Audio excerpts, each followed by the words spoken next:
Moon with moms কিচেনে ফিরে আসার জন্য অসংখ্য ধন্যবাদ। আজকে আমি ফুলকপির ডাটা চচ্চড়ি নিয়ে হাজির হয়েছি। স্বল্প কিছু উপকরণ দিয়েই সুস্বাদু এই ডাটা চচ্চড়িটি কী করে করলাম সেটি দেখতে হলে পুরো রেসিপিটি মন দিয়ে দেখতে হবে এবং ভালো লাগলে লাইক, কমেন্ট, শেয়ার এবং সাবস্ক্রাইব বাটনটি প্রেস করে দেবেন। সঙ্গে দেবেন বেল আইকনটি, যাতে আমার রেসিপির নোটিফিকেশনগুলো আপনাদের কাছে চটজলদি চলে যায়। এই রেসিপির জন্য আমি প্রথমেই নিয়ে নিয়েছি ফুলকপির ডাটা। এই ডাটার কোন অংশটা নিতে হবে সেটি কিন্তু আপনাদের আগে ভালো করে দেখতে হবে, কারণ ডাটার থেকে সব অংশটাই কিন্তু আমি নেব না। প্রথমে ফুলকপি থেকে এর নিচের ডাটার এই পোর্শনটাকে ভালো করে নিয়ে আগে কেটে নিতে হবে চারপাশের অংশগুলো। তারপরে এই মোটা অংশটাকে ভালো করে ছাড়িয়ে নিতে হবে। ছাড়িয়ে এর ভিতর থেকে যে শাঁসটা পাওয়া যাবে সেটি নিয়ে নিতে হবে। দেখুন, এই শাঁসটা নিয়েছি, এগুলোকে ছোট ছোট টুকরো করে নিতে হবে। এরপরে যে সরু সরু ডাঁটাগুলো নিয়েছি সেই সরু সরু ডাঁটাগুলোকেও কিন্তু ছোট ছোট পিস করতে হবে এবং এইভাবে এগুলোকে তৈরি করে নিতে হবে। দেখুন, কাটা হয়ে গেছে এবং এটাকে যতটা সম্ভব সরু করে কাটা যায় ততটাই কিন্তু ভালো। এরপরে প্রেসার কুকারে একটু সিটি দিয়ে নেব, যাতে এগুলোকে নরম হয়ে যায় এবং এর টেস্টটা যাতে খুব ভালো আসে। একটি থেকে দুটি সিটি মারলেই কিন্তু এটা সম্পূর্ণভাবে নরম হয়ে যাবে। অল্প একটু জল দিয়ে আমি এটা সিটিটা মেরে নিয়েছি এবং একটা পেস্ট তৈরি করে নেব।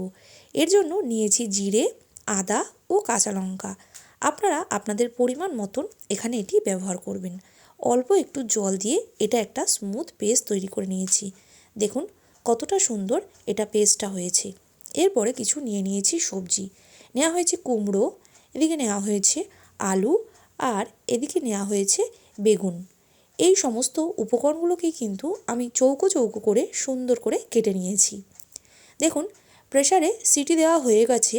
কতটা নরম হয়েছে আপনাদেরকে দেখিয়ে দিচ্ছি।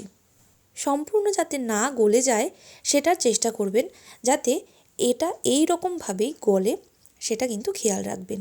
এরপরে কড়াইতে দিয়ে নিয়েছি সর্ষের তেল। সর্ষের তেল দেওয়ার পরে এর মধ্যে দিয়ে দেব ডালের বড়ি।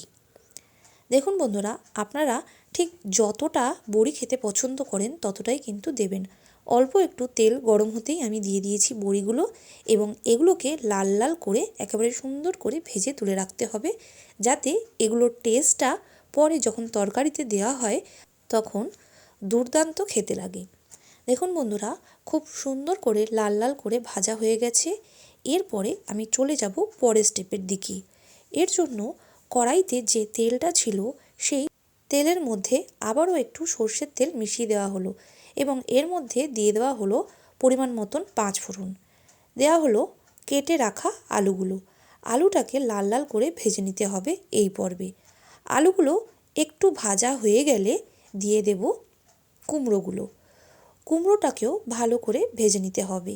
সম্পূর্ণটা একবারেই কিন্তু হবে না, কারণ সমস্ত যে সবজিগুলো এখানে দেওয়া হচ্ছে সেগুলো কিন্তু সেদ্ধ হতে আলাদা আলাদা সময় লাগে। তাই কুমড়ো আর আলুটাকে আগে ঢাকা চাপা দিয়ে দিয়ে সেদ্ধ করে নিতে হবে, যাতে এটা খুব ভালো করে কালার চলে আসে। ততক্ষণ পর্যন্ত ওয়েট করব। অল্প একটু সেদ্ধ হয়ে গেলে দিয়ে দেব কেটে রাখা বেগুনগুলো। বেগুনটাকে দিয়ে আবারও ভালো করে ভেজে নিতে হবে। দেখুন বন্ধুরা, এই বেগুনটাকে দেওয়ার পরে দিয়ে দেব আমি এখানে আগে থেকে সেদ্ধ করে রাখা আমার যে ডাঁটাগুলো ছিল সেই ডাঁটাগুলো। যেহেতু বেগুন সেদ্ধ হতে কম সময় লাগে, তাই বেগুনটা দিয়েই কিন্তু ডাঁটাটা দেওয়া যেতে পারে।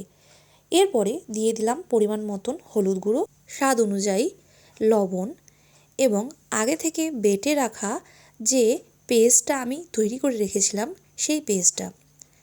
আপনারা বারবার করে এখানে লবণ ব্যবহার করবেন না, তাহলে এর টেস্টটা কিন্তু কম বেশি হতে পারে। সমস্ত যে সবজিগুলো আছে সবজিগুলো দেওয়ার পরেই যদি লবণটা ব্যবহার করেন তাহলে টেস্টটা কিন্তু একেবারে ঠিক থাকবে। ঢাকা চাপা দিয়ে দিয়ে এই পর্বে রান্না করতে হবে। দেখুন বন্ধুরা, যেহেতু আলু সেদ্ধ হতে একটু বেশি সময় লাগে, তাই এখনও কিন্তু আলুটা সেদ্ধ হয়নি। তাই এই পর্যায়ে ঢাকা চাপা দিয়ে দিয়ে কিন্তু খুব সুন্দর করে রান্না করতে হবে এবং মাঝে একটু জল ব্যবহার করতে হবে, যাতে এই রেসিপিটা একটু মাখা মাখা হয়। তাই শেষের দিকে আমি কিন্তু দিয়ে দিলাম অল্প করে জল। এখানে আপনারা উষ্ণ গরম জল ব্যবহার করতে পারেন, আমিও সেটাই ব্যবহার করেছি, যাতে এটার টেস্টটা ব্যালেন্স থাকে সেই কারণে। জলটা একটু ফুটে এলে আমি দিয়ে দেব ভেজে রাখা বড়িগুলো। বড়িগুলো দিয়ে ভালো করে মাখিয়ে নিতে হবে সমস্ত সবজিটা, যাতে বড়িগুলো নরম হয়ে যায়, এবং এটা নরম হওয়া পর্যন্ত ওয়েট করব। তার জন্য আবারও কিছুক্ষণ এটি ঢাকা চাপা দিয়ে দিয়ে রান্না করতে হবে। প্রায় মিনিট খানেকের জন্য এটাকে আমি ঢাকা দিয়ে রেখেছিলাম। বেশিক্ষণ ঢাকা দেওয়া যাবে না, তাহলে কিন্তু বড়িগুলো একেবারে গলে যাবে। দেখুন বন্ধুরা, কত সুন্দর এটার টেক্সচারটা হয়েছে।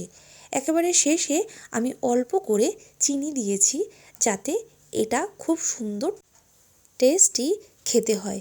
এবং নিরামিষ এই ধরনের সবজির তরকারিতে যদি একটু চিনি না থাকে তাহলে কিন্তু ভালোই লাগে না। এবার আমি একটি সার্ভিং বোলে সার্ভ করে দেখিয়ে নিচ্ছি যে এটি কত সুন্দর দেখতে হয়েছে।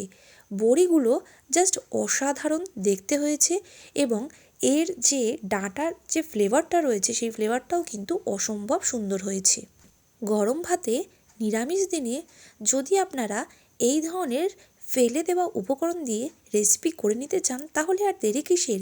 এখন ফুলকপি যদি তৈরি করে থাকেন, আর ফুলকপির ডাঁটা তো সঙ্গেই থাকবে, সেই ফুলকপির ডাঁটা দিয়ে এই অসাধারণ টেস্টি একটি রেসিপি আজই বানিয়ে নিন। ভালো লাগলে লাইক, কমেন্ট, শেয়ার এবং সাবস্ক্রাইব বাটনটি প্রেস করে দেবেন। আমার Instagram handle moon with moms কিচেনে ফলো করতে কিন্তু একেবারেই ভুলবেন না। আজকের মতো এটুকুই, বাই বাই।